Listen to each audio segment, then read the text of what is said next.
Estamos aqui com o professor Valdemir Pires para conversar sobre a de economia de uma forma grosseira, é a demanda e a procura, né? Ou seja, a oferta e a procura. A demanda, você está produzindo alguma coisa, todo mundo produzindo, mas muitas vezes o consumidor, aquele que está procurando esse produto, pode ser um número muito pequeno que não dê escala. Quer dizer, você tem muitos produtos com um grupo muito pequeno de consumidores. E aí não banca nada. Isso então, mas por outro lado, você tem o seguinte: escala é um conceito que mudou com a internet. O que é escala? Escala é o problema do custo fixo. Então, você tem um custo fixo muito alto, você só é viável economicamente se esse custo fixo puder ser dividido com muitos consumidores. Porque o que o consumidor paga por um produto? Ele paga o preço total, né? Que vai o lucro e o custo. O custo ele é dividido em custo fixo e custo variável. Então, para produzir um jornal, você tem o papel, né? Você tem a mão de obra imediata, mas também você tem toda uma estrutura do jornal que, se você vender o jornal ou você não vender, você está pagando, são os repórteres, etc. Toda a estrutura administrativa, legal, né? Então você tem que dividir isso por um número de pessoas muito grande para que cada um possa pagar. Com a internet, o custo caiu. Por isso, inclusive, que é viável você ter propostas alternativas que serão possíveis de acontecer, né? Um dos negócios tende a ficar mais leve. Mas essa leveza carrega um peso enorme que nós não sabemos como aliviá-lo. É uma sustentável leveza da economia moderna. Né? Você vai pelo Milan Kundera aí, né? Vamos pegar pelo Milan Kundera, que são falando de literatura, por aí, mas indo na direção do Ítalo Calvino, né? Uma das coisas a preservar na literatura, e acho que uma das coisas a preservar na vida e na economia, é o ideal de leveza, né? Então nós estamos indo na direção do ideal de leveza, mas qual é a parte pesada? Quem é que paga aquilo que é produzido quando as pessoas não pagam? Quem é que paga os conteúdos left e right, né?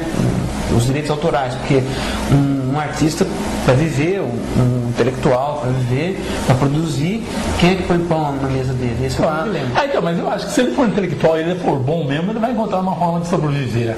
Eu tenho um pouco desse pensamento. Eu não acredito mais que estamos naquele período de um James Joyce bebendo um vinho porque o dono do bar, amigo dele, falou assim: James Joyce, tome esse vinho e esqueça dessa dívida aqui, porque senão você está fudido. Tem um problema nisso, Romualdo, porque assim, os grandes nomes são eles próprios objeto de desejo para consumo. Então eles conseguem sobreviver.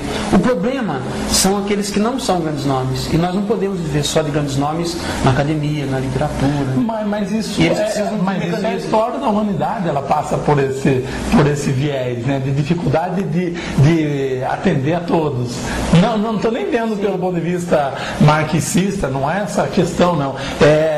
Que há sempre aqueles que se sobressaem mesmo, e uma grande parcela fica tentando, e é um exercício permanente que até tem um valor de renovação. Então, mas o que eu estou dizendo para vocês é o seguinte: tem conteúdos intelectuais que precisam ser produzidos não com esse sentido de exuberância, mas do cotidiano, né? Então, o sujeito que saiba escrever, por exemplo, você vê pequenas reportagens, né? Ele vai viver de quê? Né? Se o jornal já não é mais comprado porque na internet você tem esse dilema. Eu não acho que seja assim um dilema intransponível. Também não acho que devamos voltar àquela ideia do passado de que a pessoa tem que ser sustentada com um emprego fixo. Não é isso. Ou subsidiada pelo Estado. Ou subsidiada pelo Estado. Mas o problema é que você tem um descasamento entre o trabalho que alguém faz, o consumo que alguém está levando e como é que paga isso, né? É um dos grandes dilemas. Por exemplo, tem um livro chamado Economics, que acabou de ser publicado em português, que trata disso, da internet como parcerias em que um não cobra do outro, né? E os autores defendem, os autores defendem que vai se encontrar um caminho. Mas o próprio autor, quando vai falar do livro dele, ele bota um site para as pessoas colaborarem, criticarem, comentarem, mas ele continua vendendo livro. Né? Então, todo mundo fala dessas novas possibilidades de uma economia mais leve, mais barata, mais criativa, mas todos aqueles que estão se beneficiando disso não vem problema. Agora, aqueles que não estão se beneficiando, não vem problema.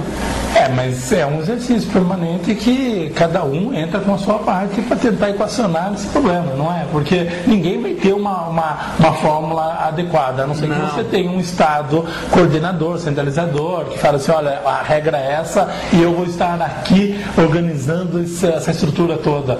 Nós estamos livres para encontrarmos nesse exercício de confronto diário. Diante das dificuldades, nós temos que encontrar um caminho. A liberdade que você tem na internet é um contraponto da liberdade que a gente encontra numa sociedade em que o Estado recua, em que as regras recuam. Né? Então a gente nota que esse recuo das regras, esse recuo do Estado, é uma coisa que nós estamos experienciando, né? Não está bem definido ainda. Então é difícil combinar essa sede enorme por liberdade e, por outro lado, a necessidade de você compatibilizar essas diferenças. Né? De alguma forma, o Estado vai ter que estar presente. Né? É inevitável. Não pode ser o Estado do passado, mas também eu não consigo imaginar uma sociedade que você não tenha parâmetros que permitam as pessoas...